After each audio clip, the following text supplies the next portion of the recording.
मध्य प्रदेश की खबरों का रुख करते हैं। राजधानी भोपाल में नर्सिंग स्टूडेंट्स का जमकर हंगामा देखने को मिला। तो स्टूडेंट्स ने अपनी मांगों को लेकर खूब प्रदर्शन भी किया। वहीं प्लास्टिक बर्तनों का इस्तेमाल करने पर भोपाल में चेतावनी दी गई है। तो बड़वानी में एमएसपी पर फसल खरीदी को लेकर किसानों का गुस्सा जमकर फूटा है।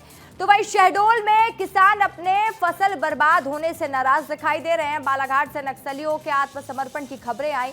तो वहीं नीमच में टेक्सटाइल फैक्ट्री को लेकर लोगों का गुस्सा फूटा है। मध्य प्रदेश की राजधानी भोपाल में नर्सिंग छात्रों को छात्रवृत्ति नहीं मिलने से छात्रों द्वारा विरोध प्रदर्शन किया गया। राजधानी भोपाल में नर्सिंग स्टूडेंट्स ने आज जमकर हंगामा किया। सीएम हाउस के पास पॉलिटेक्निक चौराहे पर एसटी, ओबीसी और एससी वर्ग के सैकड़ों विद्यार्थी इकट्ठा होकर सरकार के खिलाफ नारेबाजी करने लगे। छात्रों का कहना है कि उन्हें कई सालों से स्कॉलरशिप नहीं मिली है और कॉलेज वाले उनके एग्जाम भी नहीं ले रहे हैं। प्रदर्शनकारी छात्र छात्राओं का कहना है कि सरकार ने अब तक उनकी स्कॉलरशिप जारी नहीं की, जबकि कई बार ज्ञापन देकर वह शासन और प्रशासन से न्याय की गुहार लगा चुके हैं।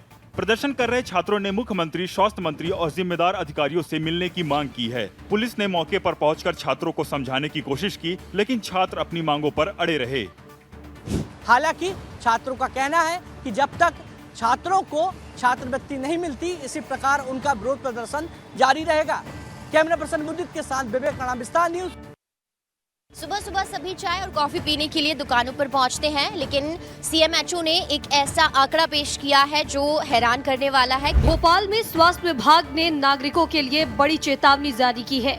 राजधानी के सीएमएचओ ने कहा है कि गर्म चाय और अन्य पेय पदार्थों का प्लास्टिक कप या डिस्पोजल में सेवन स्वास्थ्य के लिए हानिकारक हो सकता है और लंबे समय से यह कैंसर का कारण भी बन सकता है।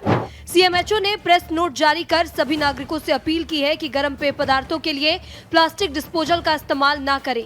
स्वास्थ्य अधिकारियों का कहना है कि प्लास्टिक में मौजूद केमिकल्स गर्म पेय पदार्थों के संपर्क में आने पर रिस्क बढ़ा देते हैं, जो कैंसर जैसी गंभीर बीमारियों का कारण बन सकते हैं।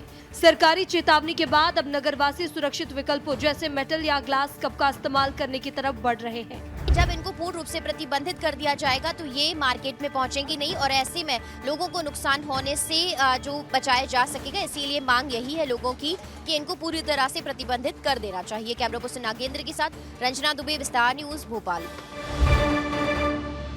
मध्य प्रदेश के बालाघाट जिले में मिशन 2026 के तहत नक्सल प्रभावित क्षेत्रों में चलाए जा रहे अभियान का असर अब सब तौर पर दिखने मिल रहा है। पुलिस और प्रशासन के दबाव के चलते अब जो है नक्सली आत्मसमर्पण की राह पकड़ रहे हैं। बालाघाट जिले के पितकोना चौकी के चौरिया कैंप में एक हार्डकोर महिला नक्सली ने आत्मसमर्पण किया है।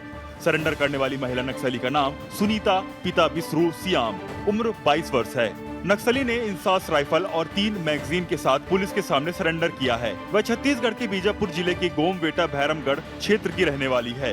पुलिस के मुताबिक मिशन 2026 की डेडलाइन जैसे जैसे करीब आ रही है, नक्सलियों पर दबाव बढ़ता जा रहा है। बालाघाट पुलिस ने हाल ही में नक्सल प्रभावित गाँवों में सरेंडर कर चुके शीर्ष माओवादियों की तस्वीरों और संदेशों वाले बैनर और पोस्टर लगाए हैं, जिसका असर अब नजर आने लगा है। ऐसा माना जा रहा है कि मिशन 2026 के तहत नक्सल प्रभावित क्षेत्र में और भी जो नक्सली है वो सरेंडर कर सकते हैं। बालाघाट पुलिस की यह रणनीति का असर अब जमीन स्तर पर दिख रहा है। ऐसे में नक्सल अपना रास्ता छोड़कर मुख्य धारा में बड़ी संख्या में लौटने की ओर आगे बढ़ रहे हैं।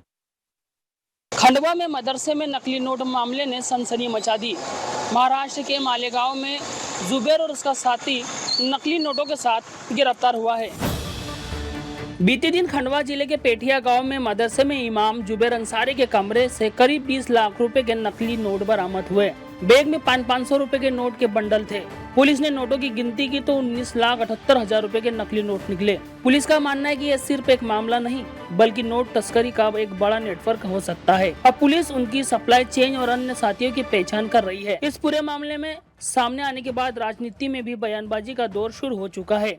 बीजेपी जहां वर्तमान समय में मदरसा की व्यवस्थाओं पर सवाल उठा रही है, तो वही कांग्रेस ने बयानबाजी न करने की सलाह दे डाली। नकली नोट मामला तूल पकड़ता जा रहा है। अब देखना दिलचस्प होगा कि इसमें और कितने राज सामने आते हैं। कैमरा पर्सन कासिफ के साथ मौसम तड़वी, विस्तार न्यूज। सरकार भले ही ग्रामीण पंचायत विकास के लिए अनेक योजनाएं चला रही हो, लेकिन जमीनी स्तर पर जमकर भ्रष्टाचारी हो रही है। ताजा मामला सिगरौली जिले के देवसर जनपद पंचायत के माड़ा इलाके के मलगो गांव से आया है। मलगा ग्राम पंचायत के ग्रामीणों ने आरोप लगाया है कि सरपंच ने बिना किसी मजदूरी कार्य के ही लोगों के नाम पर फर्जी मास्टर रोल भर दिए और करीब 15 लाख रुपयों की राशि बैंक खातों के जरिए निकाल ली। ग्रामीणों ने बताया कि ग्राम पंचायत में बनी सड़क और चेक डैम घटिया निर्माण के कारण पहले ही बारिश में बह गए। ग्रामीणों का कहना है कि चेक डैम निर्माण के नाम पर 10 लाख रुपयों से ज्यादा की राशि का गबन किया गया है। वहीं जब किसी ने जानकारी मांगी तो सरपंच ने उल्टा FIR की धमकी दी, जिसकी फोन रिकॉर्डिंग अब सोशल मीडिया पर वायरल हो रही है। देखना होगा कि जांच के बाद इस भ्रष्टाचार के मामले में क्या कार्रवाई होती है और क्या ग्रामीणों को उनका हक मिल पाता है या नहीं। विस्तार न्यूज के लिए सिगरौली से अनिल सिंह।